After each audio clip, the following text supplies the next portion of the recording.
Assalamualaikum warahmatullahi wabarakatuh. Kepada yang kami hormati, Ibu Yulianti Raharjo SAMA selaku dosen pengampu mata kuliah Akuntansi Keuangan Menengah 2. Di sini kami dari kelompok A akan mempresentasikan materi mengenai accounting change and error analysis. Sebelum memulai presentasi pada kali ini, izinkan kelompok kami untuk memperkenalkan diri terlebih dahulu. Perkenalkan, nama saya Randy Arif Dwi Laksono dengan NPM belakang 296. Perkenalkan, nama saya Galandra Amanda Bisono, NPM akhir 159. Perkenalkan, nama saya Tari Dwi Ramadhani dengan NPM akhir 040. Perkenalkan, nama saya Diajeng Putri Wulandari dengan NPM 134. Perkenalkan, nama saya Saskia Maulina Chandra dengan nomor NPM akhir 034. Perkenalkan, nama saya Dini Santika dengan NPM akhir 037. Perkenalkan, nama saya Gabriela Venecia Finggas dengan 3 digit NPM terakhir 237. Perkenalkan, nama saya Nadia Safira dengan nomor NPM akhir 210. Baik, di sini yang pertama ada accounting change atau perubahan akuntansi.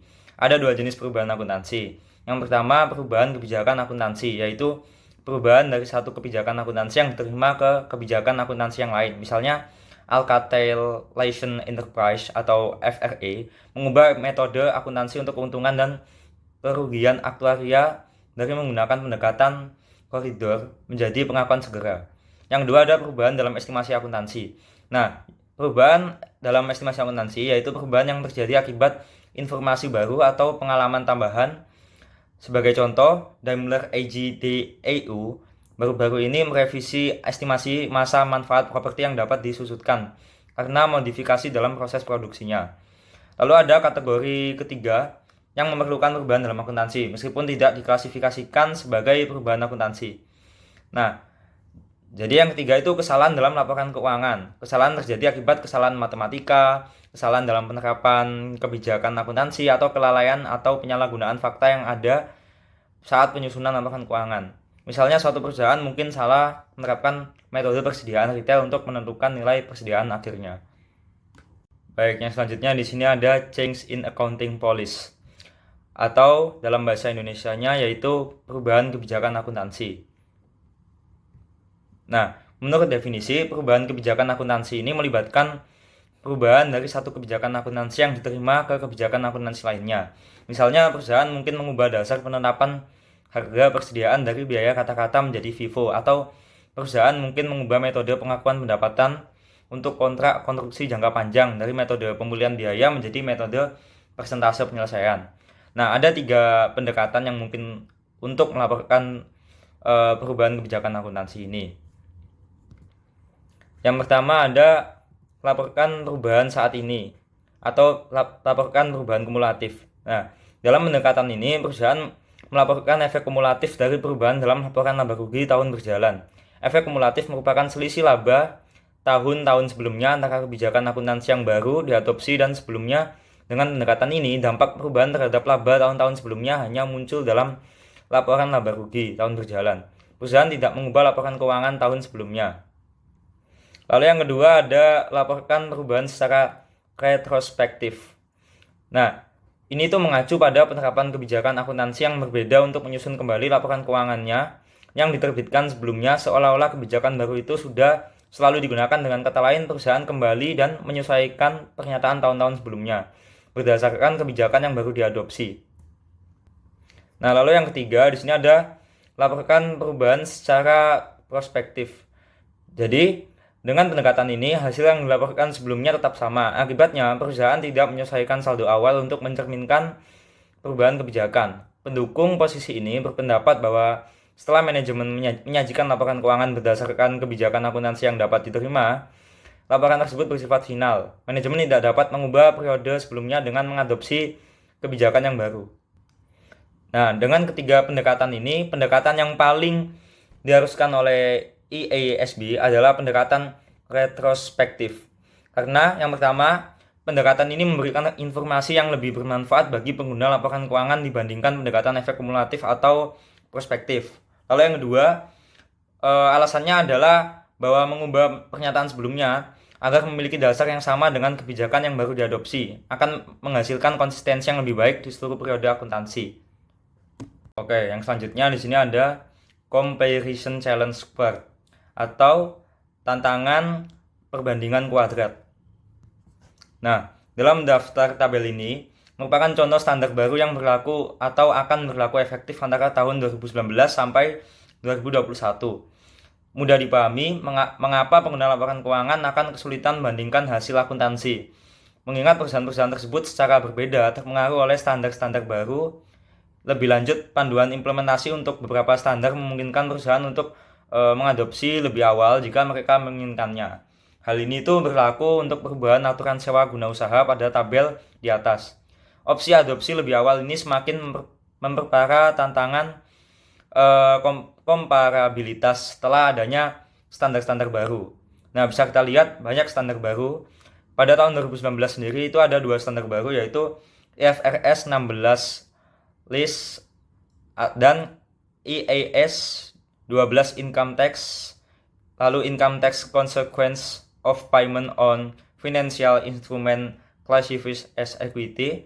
Nah, sedangkan di 2020 ada 3 standar baru, yaitu yang pertama Definition of Material, lalu yang kedua ada Conceptual Framework for Financial Reporting, lalu yang ketiga ada IFRS 17 Insurance Contract. Baik, untuk slide terakhir yang akan saya jelaskan, di sini ada Retrospective Accounting Change Approach, atau dalam bahasa Indonesianya yaitu pendekatan perubahan akuntansi retrospektif. Nah, kita langsung masuk ke pembahasannya. Nah, jadi IASB mengizinkan perusahaan untuk mengubah kebijakan akuntansi jika yang pertama, hal ini diwajibkan oleh IFRS. Misalnya IFRS pada instrumen keuangan tunduk pada akuntansi yang tepat untuk perubahan kebijakan akuntansi. Lalu yang kedua, hal ini menghasilkan laporan keuangan yang memberikan informasi yang lebih akurat dan relevan mengenai posisi keuangan, kinerja keuangan, dan arus kas perusahaan. Misalnya, sebuah perusahaan mungkin memutuskan bahwa perubahan dari metode biaya rata-rata penilaian persediaan ke metode FIFO memberikan informasi yang lebih akurat dan relevan. Informasi yang relevan tentang nilai inventaris saat ini. Nah, ketika perusahaan mengubah kebijakan akuntansi, perusahaan harus melaporkan perubahan tersebut menggunakan penerapan retrospektif. Nah, berikut ini yang harus dilakukan perusahaan. Yang pertama itu ada menyesuaikan atau menyajikan kembali laporan keuangannya untuk setiap periode sebelumnya yang disajikan. Dengan demikian, informasi laporan keuangan untuk periode sebelumnya konsisten dengan kebijakan akuntansi yang baru. Nah, lalu yang kedua, menyesuaikan jumlah tercatat aset dan liabilitas pada awal tahun pertama yang disajikan. Akun-akun ini tuh mencerminkan dampak kumulatif dari perubahan kebijakan akuntansi baru pada periode-periode sebelum periode yang disajikan. Perusahaan juga melakukan penyesuaian pengimbang terhadap saldo awal laba, ditahan atau komponen ekuitas atau aset bersih lainnya yang sesuai pada awal tahun pertama yang disajikan. Sekian penjelasan materi yang dapat saya presentasikan. Untuk penjelasan selanjutnya akan dijelaskan oleh rekan saya. Untuk slide selanjutnya ini yaitu tentang retrospective accounting change long-term contract. To illustrate the retrospective approach, Denson has account for its income for long-term construction contracts using the cost recovery zero profit. In 2022, as a result of adopting the new revenue standard, the company changed to recognizing revenue over time, percentage of completion. For tax purpose, the company used the recovery method and plans to continue doing so in the future. So we assume a 40% enacted tax rate. Itu yang selanjutnya ada cost recovery method Denson income statement yang parsial for the year end December 31. Tahun 2020, ada 2021 dan ada 2022. Income before tax 2020 sebesar 400.000 euro, 2021 sebesar 160.000 euro, 2022 sebesar 190.000 euro. Jadi income tax-nya 40% yaitu income tax sebesar 40% ini dikali dengan income before tax-nya, yaitu untuk tahun 2020 160.000 euro, untuk 2021 64.000 euro, lalu untuk 2022 76.000 euro. Net income-nya hasil pengurangan dari income before income tax dikurangi dengan income tax, yaitu 2020 240.000 euro, 2021 96.000 euro, 2022 114 euro. Lalu selanjutnya ada percentage of completion method Denson income statement partial for the year end Desember 2021. Yaitu ada income before tax-nya sebesar 600.000 euro. Terus 2021 180.000 euro, 2022 200.000 euro. Lalu ada income tax-nya 40%, yaitu untuk 2020 240.000 euro, 2021 72.000 euro, 2022 80.000 euro. Lalu net income-nya sebesar untuk 2020 360.000 euro, 2021 180 euro, 2022 sebesar 120.000 euro. Lalu yang selanjutnya untuk mencapai perubahan dari metode pemilihan biaya ke metode presentase penyelesaian yaitu pre-tax income from dan difference income. Untuk tahunnya yaitu prior to 2021 atau sebelum 2021, percentage completion-nya 600.000, sedangkan cost recovery-nya 400.000. Di 2021 percentage-nya 180.000, cost recovery-nya 160.000. Total at beginning 2022 di awal 2022 yaitu di total menjadi 600.000 ditambah 180.000 sebenarnya 180.000, 400.000 tambah 160.000 sebenarnya 560.000 untuk recovery-nya. Jadi total in 2022 yaitu ada 200.000 dan 190.000. Lalu ada difference-nya yaitu difference prior to 2021 200.000 euro, di 2021 20.000 euro. Jadi total di 2022 awal kemudian 220.000 euro. Lalu di total 2022 ada sebesar 10.000 euro.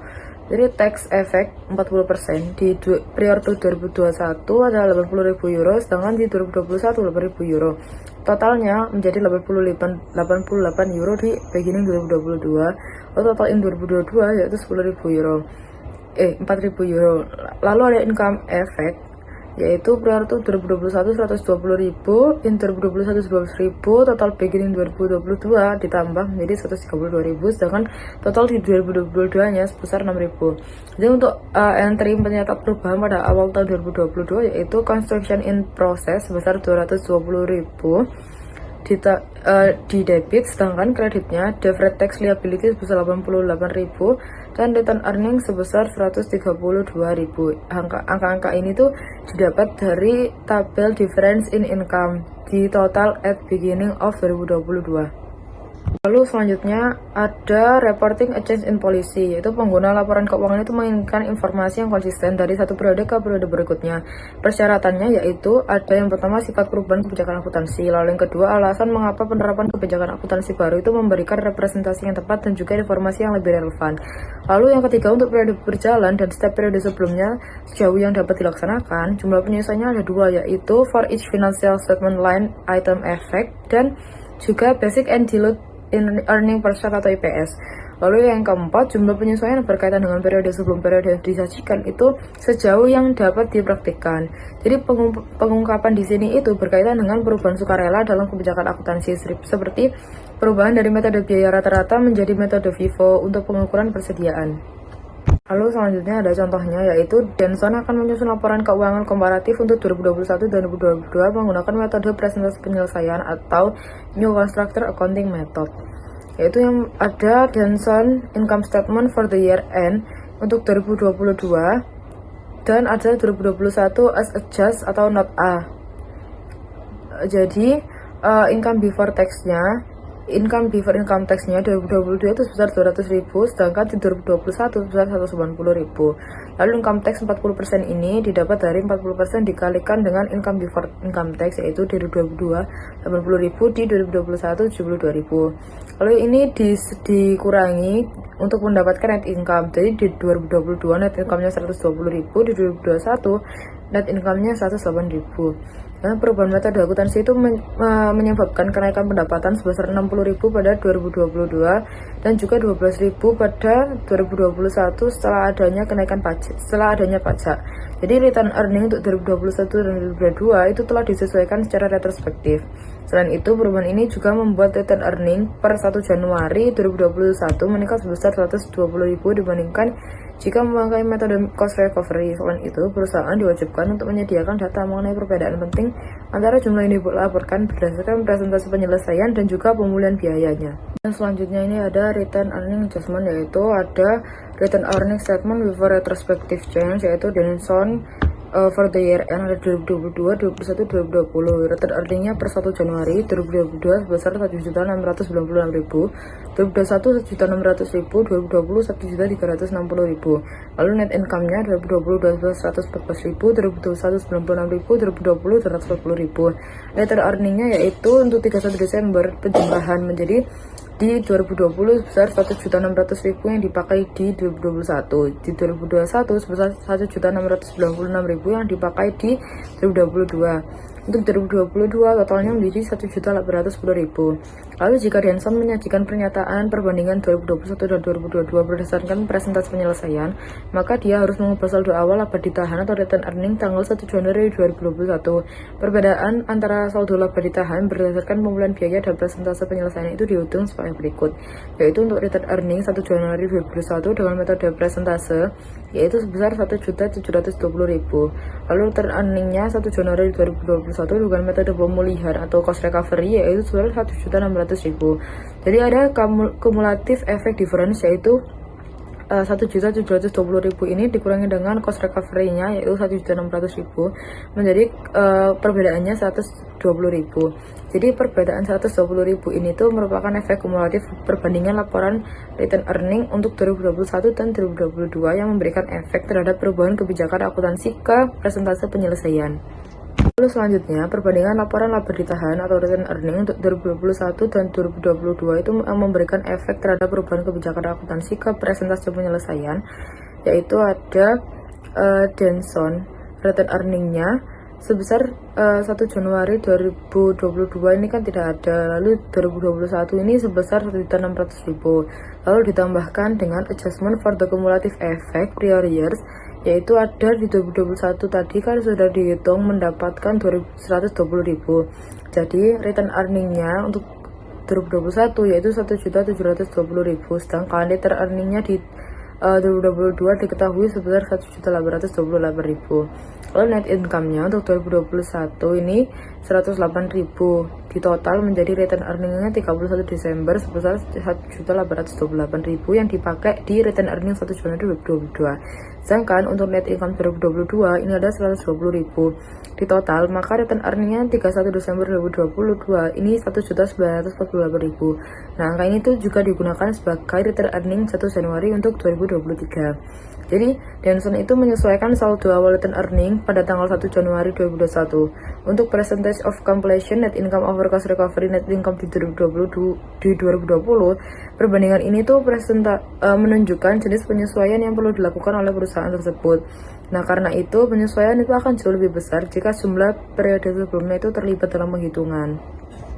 Untuk yang selanjutnya, saya akan menjelaskan mengenai perubahan akuntansi retrospektif dengan metode persediaan. Sebagai contoh, selama ini Lancashire Company melakukan pencatatan atas persediaannya dengan menggunakan metode average cost.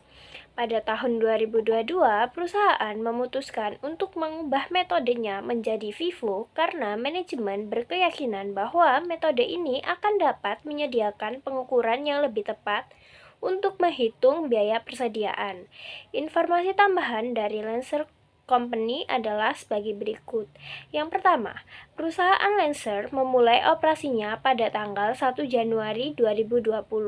Pada saat itu, para pemegang saham menginvestasikan 100.000 dalam bisnis tersebut dengan imbalan saham biasa. Yang kedua, seluruh penjualan, pembelian, dan biaya operasional pada periode 2020 sampai 2022 adalah tunai. Arus kas lancar selama periode ini terlihat dalam tabel tersebut. Kemudian yang ketiga, perusahaan telah menggunakan metode biaya rata-rata untuk pelaporan keuangan sejak awal. Yang keempat, persediaan yang ditentukan berdasarkan biaya rata-rata dan FIFO untuk periode 2020 sampai dengan 2022 adalah sebagai berikut, seperti yang terlihat dalam tabel. Selanjutnya, yang kelima, harga pokok penjualan dengan metode biaya rata-rata dan FIFO untuk periode 2020 sampai 2022 itu juga terlihat dalam tabel. Kemudian yang keenam, informasi laba per saham tidak diperlukan pada laporan laba rugi Dan yang terakhir, semua efek pajak untuk ilustrasi ini harus diabaikan. Lalu kemudian pada dua tabel yang terdapat pada gambar di atas, yang sebelah kiri merupakan laporan keuangan dengan metode average, dan yang sebelah kanan merupakan laporan keuangan yang dihasilkan dengan metode FIFO. Nah, pada metode FIFO menunjukkan laporan laba rugi, laporan posisi keuangan, dan laporan arus kas untuk periode 2020 sampai 2022 berdasarkan dengan metode FIFO. Laporan arus kas berdasarkan metode FIFO sama dengan metode average. Laba bersih pada tiap periode terdapat perbedaan dan tidak ada dampak arus kas dari perbedaan ini terhadap laba kecuali perusahaan menghitung pajak penghasilan. Berdasarkan penerapan retrospektif, perubahan penilaian persediaan ke metode FIFO berdampak terhadap nilai persediaan, harga pokok penjualan, laba bersih, dan saldo laba. Untuk mencatat perubahan tersebut, maka perlu membuat jurnal. Seperti yang terdapat pada tabel, terdapat perbedaan atau selisih sebesar $5.000 pada total beginning of 2022. Nah, perbedaan tersebut dicatat dalam jurnal yaitu inventory pada return earning sebesar $5.000. Kemudian, Lansher Company melaporkan laba bersih berdasarkan metode yang sudah diterapkan yaitu FIFO untuk tahun 2021 dan 2022. Secara retrospektif menyesuaikan laba rugi pada tahun 2021 dan melaporkan informasi berdasarkan dengan metode FIFO. Kemudian, catatan atas laporan keuangan menjelaskan hakikat perubahan, mengapa perusahaan melakukan perubahan, dan tahun-tahun yang berdampak atas perubahan tersebut, dan menyajikan data atas perbedaan penting antara jumlah yang dilaporkan berdasarkan metode average cost dengan metode FIFO. Apabila perusahaan Lansher menyajikan laporan keuangan korporasi pada tahun 2021 dan 2022 berdasarkan FIFO, maka Lansher perlu mengubah saldo laba pada tanggal 1 Januari 2021. Perbedaan ini dihitung sebagai berikut, di mana return earning pada 1 Januari 2021 dengan metode FIFO sebesar $122.000, sedangkan return earning pada 1 Januari 2021 dengan metode average yaitu $120.000, menghasilkan selisih yaitu 2.000. Nah, perbedaan sebesar 2.000 ini merupakan dampak kumulatif. Lansher menyesuaikan saldo awal laba pada 1 Januari 2021 atas selisih lebih laba bersih berdasarkan FIFO dengan laba bersih berdasarkan average pada tahun 2020 seperti yang terdapat pada tabel tersebut. Oke, jadi pada slide ini kita akan bahas mengenai perubahan kebijakan akuntansi dan juga penerapannya. Untuk efeknya sendiri terdapat dua efek, yaitu direct effects atau efek langsung dan juga indirect effects atau efek tidak langsung. Kita akan bahas dari efek langsung, yaitu mempunyai definisi penyesuaian langsung pada nilai aset atau liabilitas yang terjadi dari perubahan kebijakan. Untuk contohnya sendiri, seperti penyesuaian nilai persediaan karena perubahan metode FIFO atau penyesuaian pajak tangguhan terkait. Nah, perlakuannya ini diterapkan secara retrospektif atau disesuaikan pada laporan periode sebelumnya. Selanjutnya, untuk efek tidak langsung atau indirect effects memiliki definisi perubahan pada arus kas masa depan sebagai akibat dari perubahan kebijakan yang diterapkan retrospektif. Contohnya sendiri ada kenaikan pembayaran bonus atau royalti karena laba periode lalu yang dilaporkan itu lebih tinggi. Nah, perlakuannya tidak mengubah laporan periode sebelumnya, kemudian beban tambahan diakui hanya pada periode berjalan. Selanjutnya adalah ketidakpastian dan juga perubahan estimasi.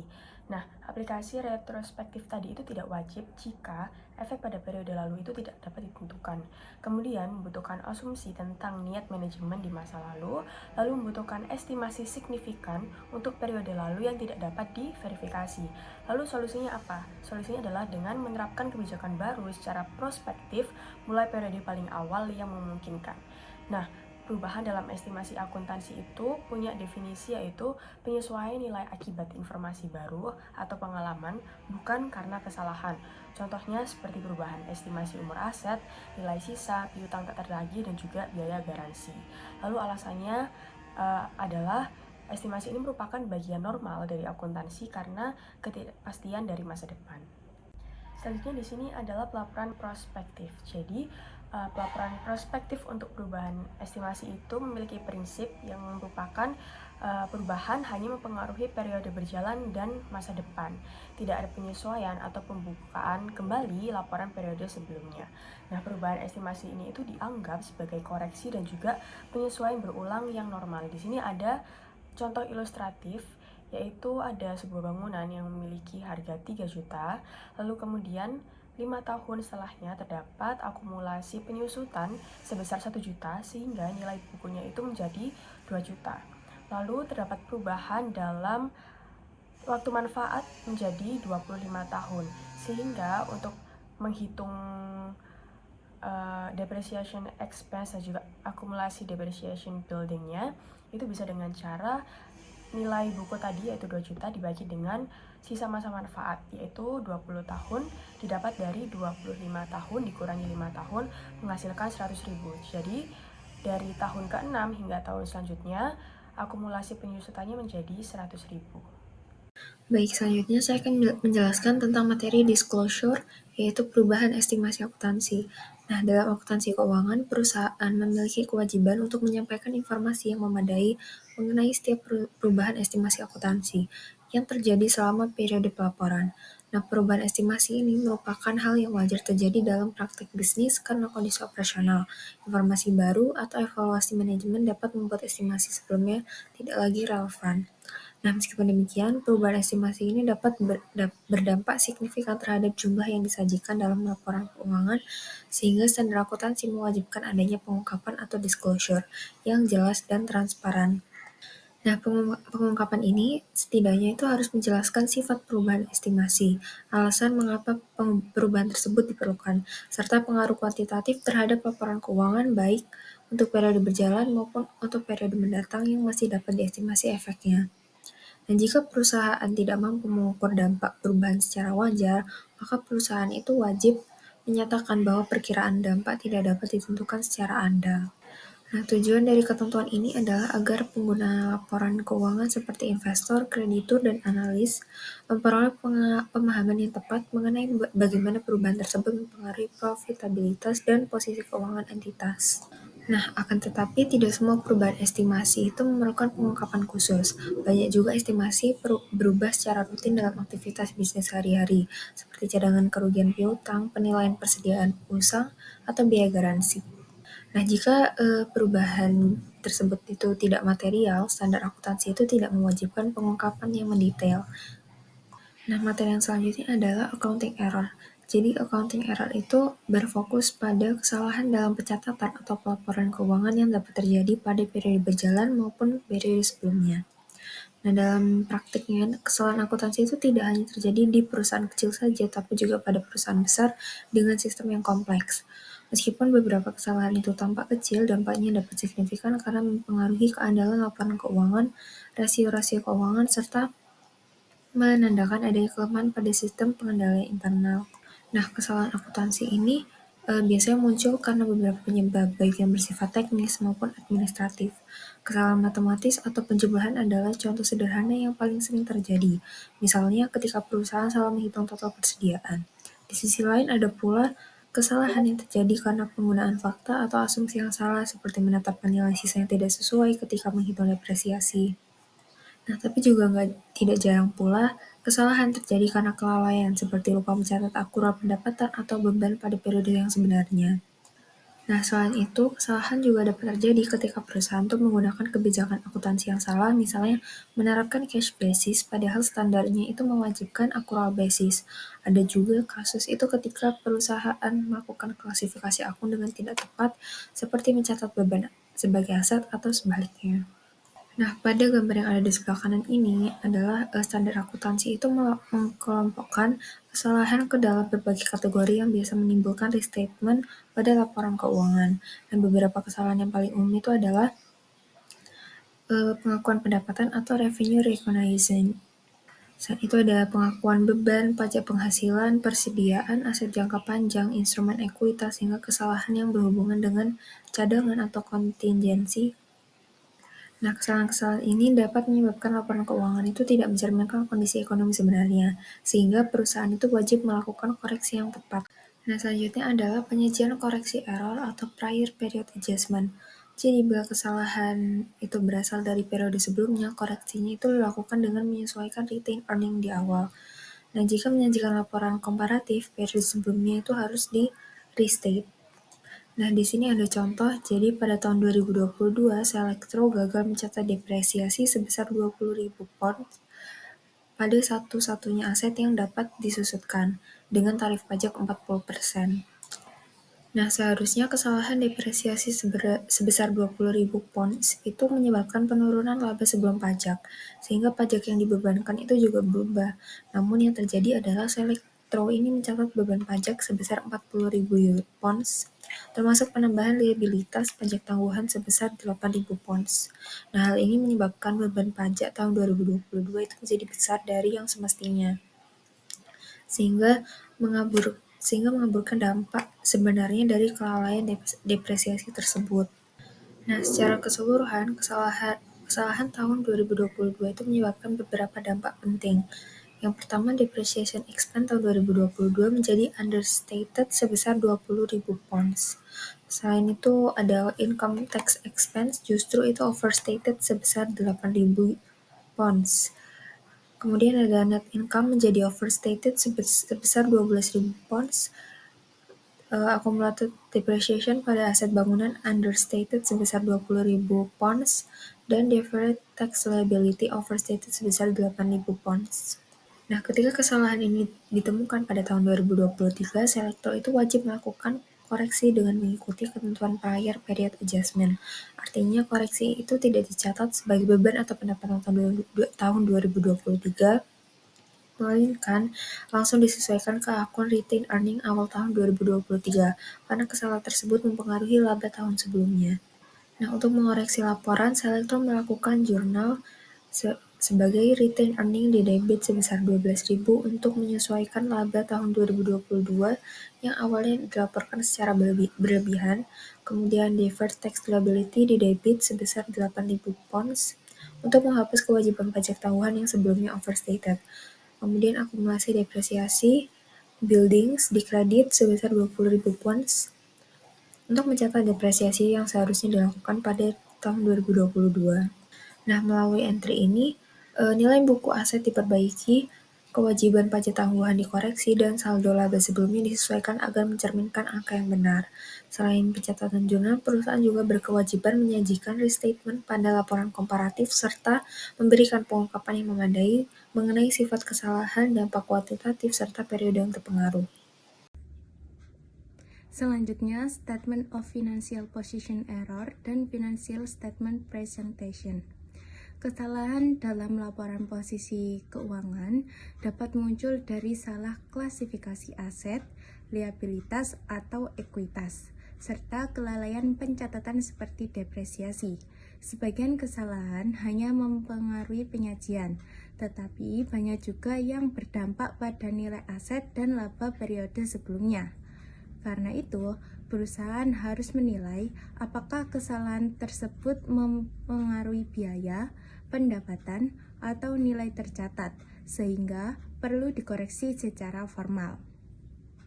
Nah, jika kesalahan berdampak pada laporan laba rugi periode sebelumnya, maka perusahaan itu harus melakukan prior period adjustment, yaitu penyesuaian langsung ke retained earning awal tahun. Koreksi ini memastikan bahwa laporan laba rugi periode berjalan tidak dipengaruhi oleh transaksi masa lalu. Apabila perusahaan menyajikan laporan komparatif tahun-tahun sebelumnya, harus di-restart agar penyajian kembali konsisten dan akurat. Contoh kasus dapat dilihat pada Selectro PLC yang lupa mencatat depresiasi 20.000 pada 2022. Kesalahan ini menyebabkan accumulated depreciation dan deferred tax liability salah saji, serta laba bersih dilaporkan terlalu tinggi pada awal 2023. Perusahaan memperbaiki kesalahan dengan menurunkan retained earnings sebesar 12.000. Jika laporan disajikan kooperatif, seluruh akun 2022 harus diperbaiki kembali agar mencerminkan posisi yang benar dan dapat diandalkan. Selanjutnya ialah comparative statement. Ketika perusahaan itu menyajikan laporan keuangan komparatif, semua periode sebelumnya yang terpengaruh harus diperbaiki.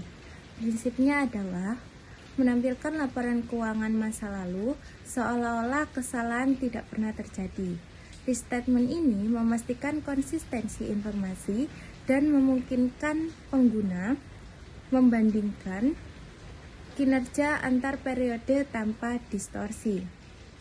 Dalam kasus Selectro, laporan tahun 2022 harus diperbaiki untuk memasukkan depresiasi sebesar 20.000 yang sebelumnya tidak dicatat.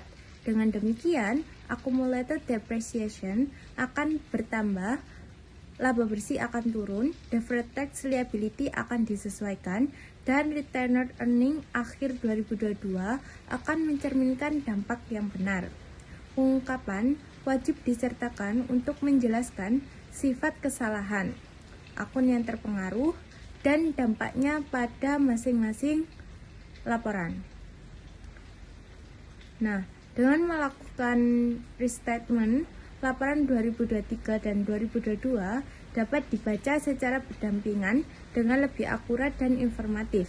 Prinsip ini menegaskan bahwasanya akuntansi tidak hanya memprioritaskan pencatatan atas transaksi saat ini, tetapi juga bertanggung jawab menjaga integritas informasi historis agar tetap relevan bagi para pemangku kepentingan.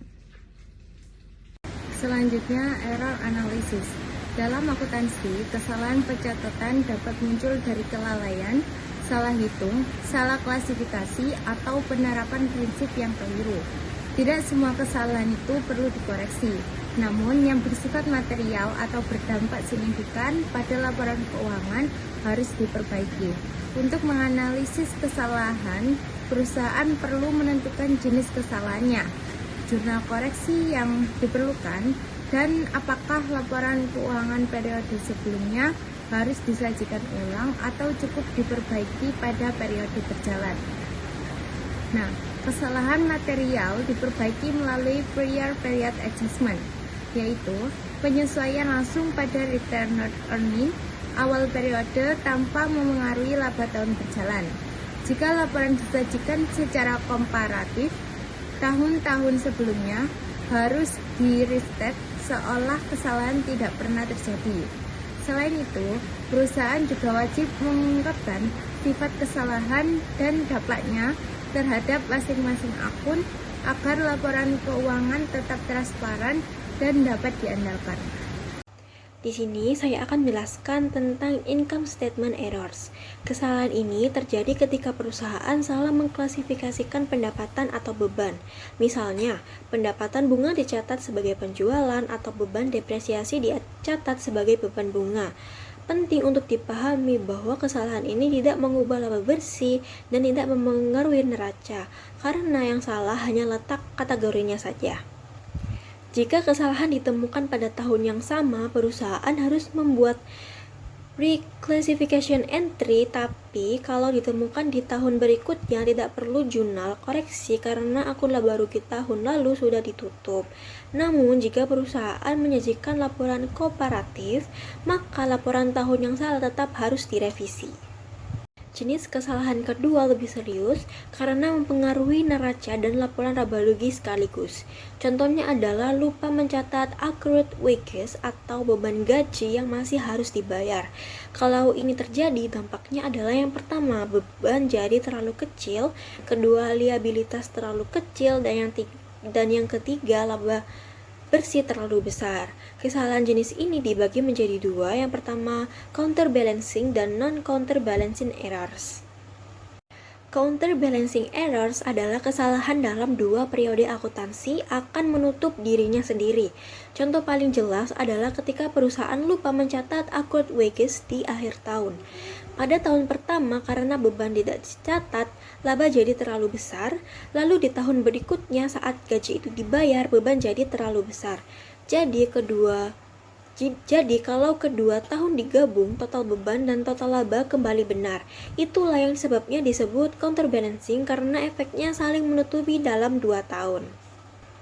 Cara koreksinya tergantung apakah buku tahun berjalan sudah ditutup atau belum. Jika belum ditutup, yang pertama, kalau kesalahan sudah otomatis tertutup atau counterbalance, tidak perlu dijurnal. Kedua, kalau belum tertutup, maka koreksi dilakukan dengan menyesuaikan retained earnings. Lalu jika buku belum ditutup, yang pertama, kalau error sudah counterbalance, buat jurnal koreksi dan sesuaikan saldo awal retained earnings. Kalau belum, tetap koreksi melalui retained earnings. Dan hal yang penting, kalau perusahaan menyiapkan laporan komparatif, maka wajib restatement walaupun jurnal koreksi tidak diperlukan. Contoh yang pertama, gagal mencatat accrued wages sebesar $1.500. Akibatnya tahun 2022 laba terlalu tinggi dan retained earnings ikut terlalu besar. Tahun 2023 beban menjadi terlalu besar. Kesalahan ini counterbalancing, jadi tertutup dalam 2 tahun. Kalau buku belum ditutup, jurnal koreksinya adalah debitnya retained earnings 1.500 dan kreditnya salaries and wages expense sebesar 1.500. Contoh yang kedua, prepaid insurance yang seharusnya dicatat sebagai aset malah dicatat sebagai beban. Tahun 2022 beban terlalu besar, laba terlalu kecil. Tahun 2023 kebalikannya, beban terlalu kecil dan laba terlalu besar. Ini juga disebut counterbalancing errors. Jika belum closing jurnalnya, debitnya insurance expense 500 dan kreditnya retained earnings 500. Pada contoh ketiga, unearned revenue dicatat sebagai pendapatan. Dampaknya tahun 2022 pendapatan dan laba terlalu besar. Karena pada tahun 2023 pendapatan terlalu kecil. Karena saling menutup, ini juga termasuk counterbalancing. Jika buku belum ditutup jurnal koreksinya, debitnya retained earnings 50.000 dan kreditnya rent revenue 50.000. Contoh yang keempat, accrued revenue dicatat terlalu besar di tahun 2022. Pendapatan dan laba tahun 2022 jadi overstated dan tahun 2023 understated. Ini juga disebut counterbalancing. Kalau belum closing jurnalnya adalah debitnya retained earnings 8.000 dan kreditnya interest revenue 8.000. Contoh yang terakhir, pembelian tahun 2022 dicatat terlalu besar. Tahun 2022 laba terlalu kecil, tahun 2023 laba terlalu besar. Ini juga disebut counterbalancing errors. Jika belum closing, jurnal koreksinya adalah debitnya purchase sebesar 9.000 dan kreditnya retained earnings sebesar $9.000. Kesalahan non-penyeimbang. Jadi entry untuk kesalahan non-penyeimbang itu lebih kompleks. Perusahaan harus membuat entry koreksi meskipun pembukuannya sudah ditutup. Nah, di sini ada contoh. Asumsikan bahwa pada tanggal 1 Januari 2022 Harley membeli sebuah mesin seharga $10.000 yang diperkirakan memiliki masa manfaat 5 tahun. Akuntan salah membebankan biaya mesin ini pada tahun 2022, tetapi menemukan kesalahannya pada tahun 2023. Nah, apa entry pada tanggal 31 Desember 2023 untuk memperbaiki kesalahan ini dengan asumsi Harley belum menutup pembukuan untuk tahun 2023. Nah, solusinya jika kita berasumsi bahwa Harley menggunakan penyusutan garis lurus pada aset ini, entry memperbaiki kesalahan pada tanggal 31 Desember 2023 adalah sebagai berikut. Nah, di sini ada beban $10.000, penyusutan peralatan $2.000, dan laba ditahan $8.000, akumulasi penyusutan peralatan $4.000. Laba ditahannya itu penyajian biaya berlebihan pada tahun 2022 $10.000, penyusutan yang tepat untuk tahun 2022 itu $2.000. Laba ditahan diremehkan pada tanggal per 31 Desember 2022 itu dikurangi jadinya $8.000. Nah, jika Harley menutup pembukuan untuk tahun 2023, entry yang dibuat adalah peralatan pada laba ditahan $10.000. Nah, laba ditahannya $6.000, akumulasi penyusutan peralatan $4.000. Nah, faktanya perusahaan terkadang menggunakan metode penghapusan piutang tertentu dalam akuntansi piutang tak tertagih. Biaya ketika metode presentase piutang lebih tepat, mereka kemudian membuat penyesuaian untuk mengubah dan penghapusan tertentu ke beberapa jenis metode penyisihan. Untuk misalnya, asumsikan bahwa Harley telah mengakui beban piutang tak tertagih ketika mereka memiliki menyusul hutang yang tidak dapat ditagih. Dari penjualan tahun 2022 itu $550, 2023 $690. Dari penjualan tahun 2023 itu $700. Harley memperkirakan akan menekankan biaya tambahan sebesar $1.400 pada tahun 2024, yang mana $300 adalah berlaku untuk penjualan tahun 2022 dan penjualan 1.100 hingga tahun 2023. Pertanyaannya, apa entry pada tanggal 31 Desember untuk memperbaiki kesalahan ini dengan asumsi Harley belum menutup pembukuan untuk tahun 2023. Nah, entry untuk memperbaiki kesalahan ini pada tanggal 31 Desember 2023 adalah sebagai berikut. Biaya utang tak tertagih itu $410, laba ditahan $990, penyisihan piutang tak tertagih $1.400. Nah, tambahan $300 untuk penjualan tahun 2022 dan $1.100 untuk tahun 2023. Dan saldo piutang tak tertagih dan laba ditahan itu mencatat yang dibebankan pada tahun 2022 itu $1.240, pada tahun 2023 $700. Diperkirakan akan tambahan utang macet pada tahun 2024 itu pada tahun 2022 itu $300, 2023 $1.100. Beban piutang tak tertagih yang tepat itu $1.540 dan di tahun 2023 $1.800. Biaya yang saat ini dikenakan pada setiap periode itu $550 pada tahun 2022. Nah, pada tahun 2023 itu $1.390. Penyesuaian utang buruh itu totalnya jadi $990 pada tahun 2022, pada tahun 2023 $410. Contoh komprehensif banyak kesalahan. Nah, dalam beberapa keadaan kombinasi kesalahan terjadi. Oleh karena itu, perusahaan menyiapkan lembar kerja untuk memudahkan analisis. Soal berikut menunjukkan penggunaan lembar kerja tersebut. Nah, mekanisme penyusutan seharga sudah jelas dari format solusi. Laporan laba rugi Harley menunjukkan laba bersih berikut untuk tahun pada tanggal 31 Desember 2021, 22 dan 23.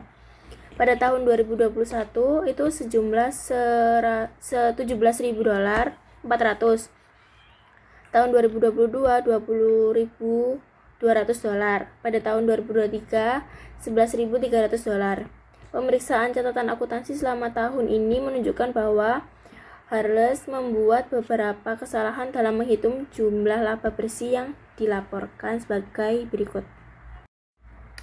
Yang pertama, perubahan secara konsisten menghilangkan dari catatan upah yang diperoleh tidak dibayarkan pada tanggal 31 Desember. Jumlah yang dihilangkan adalah 31 Desember 2021 sebesar $1.000.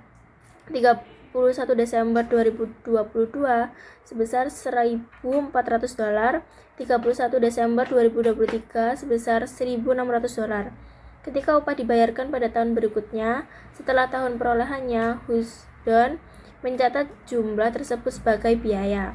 Yang nomor 2, perusahaan memilih lebihan persediaan barang dagang pada tanggal 31 Desember 2021 sebesar $1.900 sebagai akibat dari kesalahan yang dibuat dalam pencatatan dan